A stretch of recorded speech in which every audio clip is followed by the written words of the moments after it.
Hi అండి, నమస్తే. నా పేరు హేమ అండి. వెల్కమ్ బ్యాక్ టు హేమ చిట్టి. ఈరోజు మనము స్ప్రింగ్ ఆనియన్స్, క్యారెట్, పచ్చిమిర్చి, ఉల్లిపాయలతో ఆమ్లెట్ ఎలా తయారు చేయాలో చూపిస్తాను. ఈజీగా 5 నిమిషాల్లో ఎవరైనా ప్రిపేర్ చేసేయచ్చు అనమాట. టేస్ట్ కూడా అద్భుతంగా ఉంటుంది. వీడియో పూర్తిగా చూడండి, అప్పుడే మీకు అర్థమవుతుంది.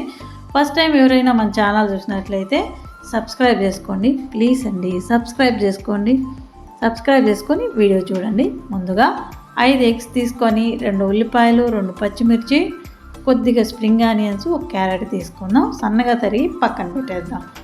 ఇప్పుడు మనము ఒక బౌల్లో కొద్దిగా సాల్టు, 5 ఎగ్స్కి సరిపడేంత సాల్టు, కొద్దిగా పసుపు వేసుకుందాం. ఇందులో సన్నగా తరిగిన పచ్చిమిర్చి, కొద్దిగా నీళ్లు వేసి సాల్ట్ కరిగించుకోవాలండి. తర్వాత ఎగ్స్లో కరగదనమాట. ఈ సైజ్ కట్ చేసుకొని క్యారెట్ ఒక్కటి వేసుకుందాం. ఉల్లిపాయలు కూడా సన్నగా తరిగి 2 ఉల్లిపాయలు వేసేసుకుందాం. సన్నగా తరిగిన స్ప్రింగ్ ఆనియన్స్ అనమాట వేసేసుకుందాం. 5 ఎగ్స్ కొట్టి వేసుకుందాం.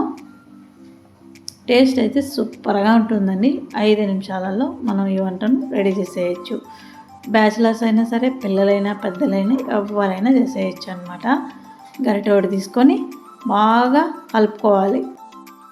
మనం కట్ చేసి వేసిన ఈ స్ప్రింగ్ ఆనియన్స్కి క్యారెట్, పచ్చిమిర్చి, ఈ ఎగ్స్ మొత్తం మిక్స్ అయిపోవాలి. నొరగ వచ్చేలాగా ఇలా కలిపి పక్కన పెట్టేసుకోవాలి. స్టవ్ మీద ఒక పెనం పెట్టి కొద్దిగా ఆయిల్ రాసుకొని కొద్దిగా వేసి టేస్ట్ చూడొచ్చు. కొద్దిగా వేసుకొని ఉప్పు కారం సరిపోయిందేమో చూద్దాం. మనకేమైనా సరిపోలేదనుకుంటే ఈ టైంలో యాడ్ చేసుకోవచ్చు.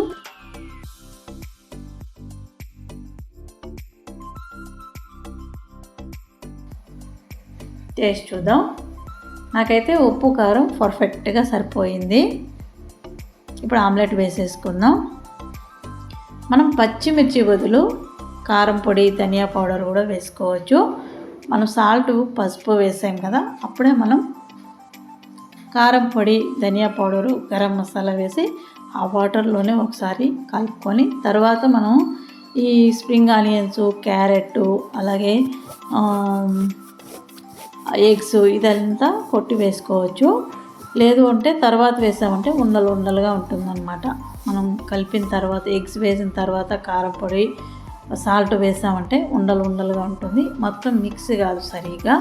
అందువల్ల ఫస్టే మనము అంతా మిక్స్ చేసుకొని తర్వాత ఎగ్స్ కొట్టి వేసుకోవాలి. కొద్దిగా వాటర్ వేసి కలుపుకున్నామంటే మొత్తం మిక్స్ అయిపోతుంది అనమాట. అంతే. ఇలాగే మొత్తం ఆమ్లెట్లు వేసేసుకుందాం. మందంగా వేసేయద్దండి. హై ఫ్లేమ్లో పెట్టి మందంగా వేసేసారంటే లోపల పచ్చి పచ్చిగా ఉంటుంది. అందువల్ల పలసగానే వేయండి, కానీ ఉబ్బతుంది అనమాట. చూడండి ఎంత బాగా ఉబ్బాయో. చూసారా ఎంత బాగా ఉబ్బతాయి. మనం మీడియం ఫ్లేమ్లో పెట్టి కాల్చుకున్నాము అంటే ఆమ్లెట్ లోపల వరకు బాగా వేగుతుంది. తినడానికి టేస్ట్ చాలా బాగుంటుంది అనమాట. చూడండి చూస్తానే తినేయాలనిపిస్తుంది కదా. ఇప్పుడు ఆమ్లెట్లు ముగ్గురికి కరెక్ట్గా సరిపోతుందండి.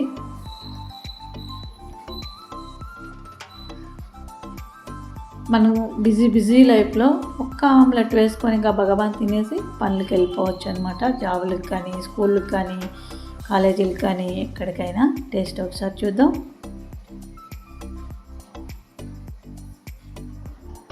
చూడండి ఎంత బాగుందో. లోపల వరకు బాగా కాలింది. టేస్ట్ అయితే సూపర్గా ఉందండి. ఈ వీడియో నచ్చిందంటే లైక్ చేయండి, షేర్ చేయండి, సబ్స్క్రైబ్ చేయండి. Thank you.